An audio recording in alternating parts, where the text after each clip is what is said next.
Haleluya, selamat pagi Bapak Ibu Saudara. Selamat berjumpa kembali di dalam doa pagi ini. Sebelum kita beraktivitas, kita akan kembali mendengarkan renungan firman Tuhan. Sebelum kita mendengarkan renungan firman Tuhan, kita akan berdoa terlebih dahulu Saudara. Mari kita berdoa. Bapa yang baik, terima kasih buat kasih-Mu dalam hidup kami, yang menolong kami, membela kami, memelihara kami dalam peristirahatan kami. Kami boleh bangun pagi ini dengan tubuh yang sehat. Terima kasih Tuhan. Sebentar kami akan mendengarkan renungan firman Tuhan. Mari Engkau berkuasa dalam hidup kami. Engkau berbicara dalam hidup kami, agar kami memiliki kekuatan, dan firman-Mu akan menjadi penuntun bagi kami dalam kami beraktivitas sepanjang hari ini. Terima kasih Tuhan Yesus. Kami mau sambut firman-Mu pagi hari ini di dalam nama Tuhan Yesus Kristus. Haleluya. Amin. Puji Tuhan, firman Tuhan pagi ini terambil dalam Matius pasal yang keempat, ayat yang keempat. Demikian firman Tuhan. Tetapi Yesus menjawab, ada tertulis, manusia hidup bukan dari roti saja, tetapi dari setiap firman yang keluar dari mulut Allah. Nah, haleluya, puji Tuhan Saudara. Saudara, di sini iblis mau mencobai Yesus yang sedang kelaparan karena habis berpuasa, Saudara. Nah, untuk menggunakan kuasanya, memerintahkan batu menjadi roti. Namun, kalau kita membaca, Yesus melawan dengan menggunakan kebenaran firman Allah, bahwa Yesus berkata bahwa manusia hidup bukan dari roti saja, tetapi dari setiap firman yang keluar dari mulut Allah. Nah, saudara yang dikasihi oleh Tuhan, kita sebagai pengikut Kristus yang sungguh-sungguh sudah bertobat dan mempercayakan diri sepenuhnya kepada Tuhan Yesus untuk selamanya, tentu kita harus mengandalkan firman untuk kehidupan kita dan untuk melawan iblis yang selalu mencari kesempatan untuk mencobai kita, saudara. Nah, Yesus memberi kita contoh cara mengalahkan pencobaan dari iblis agar kita tidak kalah atau menuruti keinginan iblis tersebut, saudara.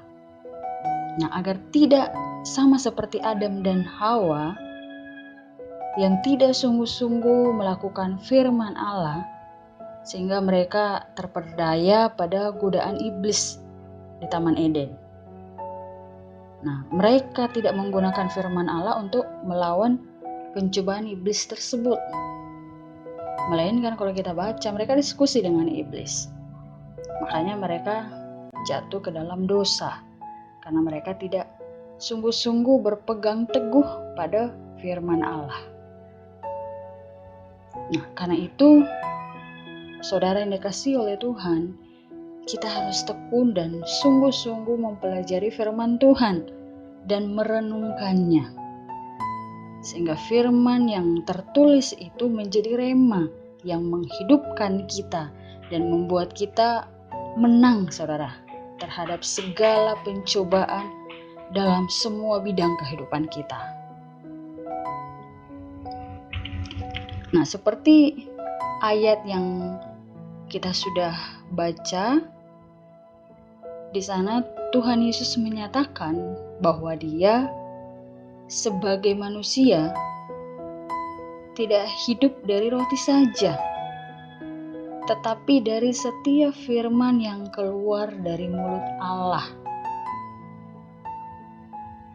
Dia tidak harus tunduk kepada iblis karena merasa kelaparan.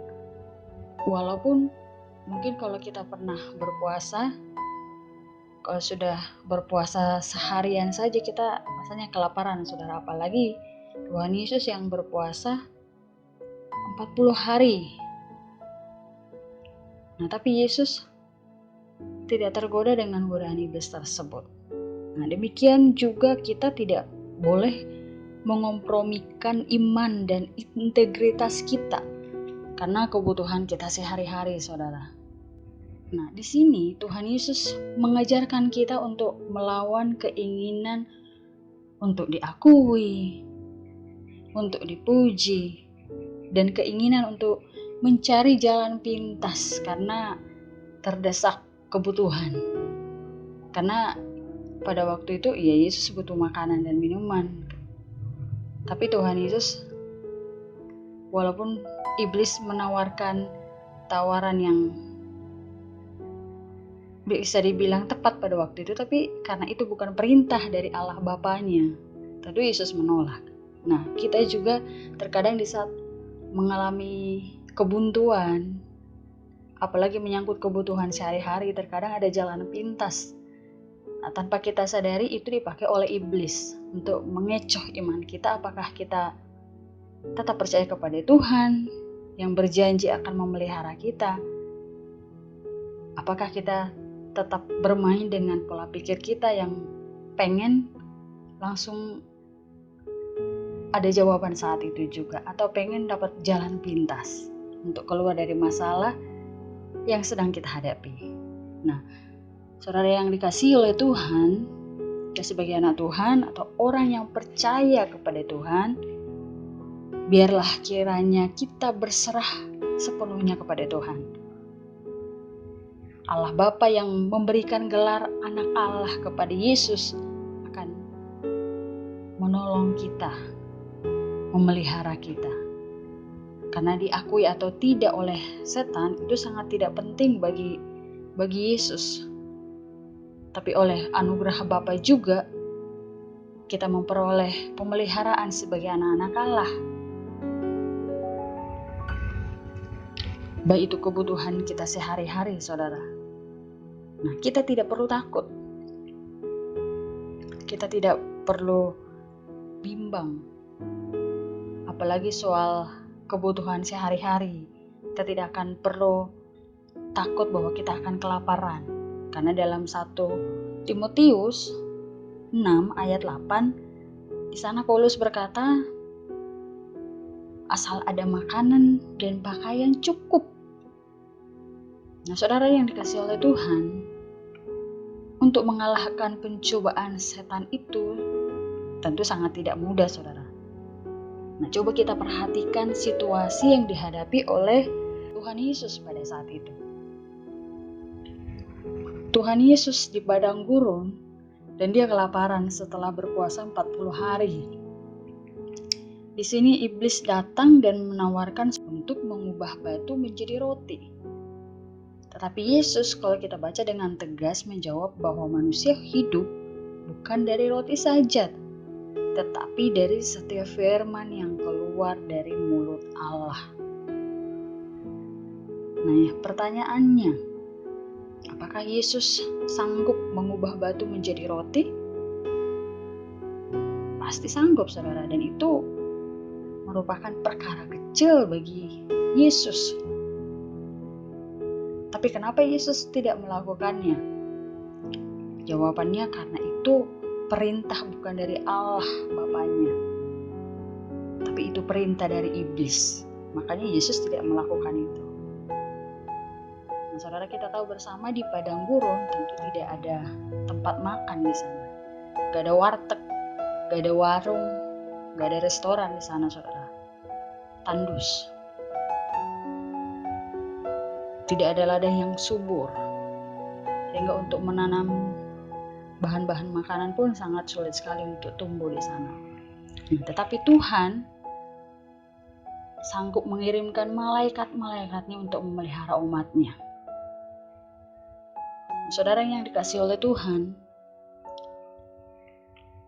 tanda penyertaan Tuhan tentu bukanlah soal makanan semata, bukan soal roti, bukan soal uang, bukan soal kesehatan semata, walaupun itu penting, saudara. Bukan kekayaan, walaupun manusia butuh uang, pengen kaya dan lain sebagainya, dan juga bukan kelimpahan. Dalam Yohanes 1 ayat 1, di sana firman Tuhan berkata, pada mulanya adalah firman.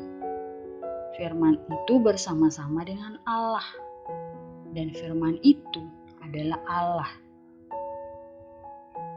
Nah, saudara, kalau firman atau kalau Allah ada selalu bersama dengan kita, maka tidak ada hal yang perlu kita khawatirkan. Apalagi soal kebutuhan kita sehari-hari, apalagi soal karena takut kelaparan atau kebutuhan jasmani, saudara. Karena firman Tuhan berkata, Dia berjanji, Dia selalu bersama dengan kita dalam segala aspek hidup kita, saudara. Jadi apapun yang kita mungkin gumulkan saat ini, baik itu soal kebutuhan sehari-hari, kebutuhan masa depan untuk anak-anak kita sekolah dan lain sebagainya, kita pegang firman Tuhan bahwa Dia ada bersama dengan kita. Dia sanggup menolong kita dan sanggup memelihara hidup kita. Puji Tuhan, Tuhan kiranya menolong kita sehingga tetap menjadi orang yang berpegang teguh akan firman Tuhan, dan Tuhan kiranya memampukan kita untuk melakukan firman Tuhan dalam hidup kita sehari-hari. Mari kita berdoa, saudara. Bapa yang baik, terima kasih Kau sudah menolong kami, memberkati kami pagi ini. Terima kasih untuk pemeliharaan-Mu dalam hidup kami. Kami percaya Engkau tidak akan pernah meninggalkan kami. Engkau selalu bersama dengan kami. Engkau selalu menolong kami. Engkau selalu membela hidup kami. Kami menjalani hari ini Tuhan. Kami mohon pimpinan Tuhan, penyertaan Tuhan, perlindungan Tuhan menjadi bagian kami. Kami percaya Engkau akan senantiasa menggenapi firman-Mu buat setiap kami, orang-orang yang berharap dan bergantung kepada Tuhan.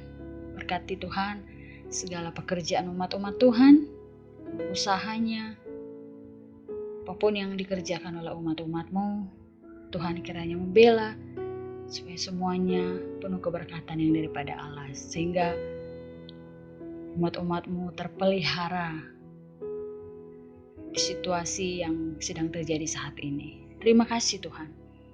Kami mengucap syukur kepada Tuhan. Pelihara bangsa kami. Biarlah Engkau yang campur tangan buat bangsa kami.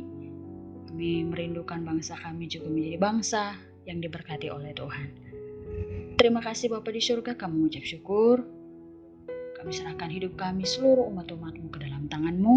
Dan kami mau beraktivitas, penyertaan Tuhan nyata dan menjadi bagian kami. Kami berdoa di dalam nama Tuhan Yesus. Haleluya. Amin.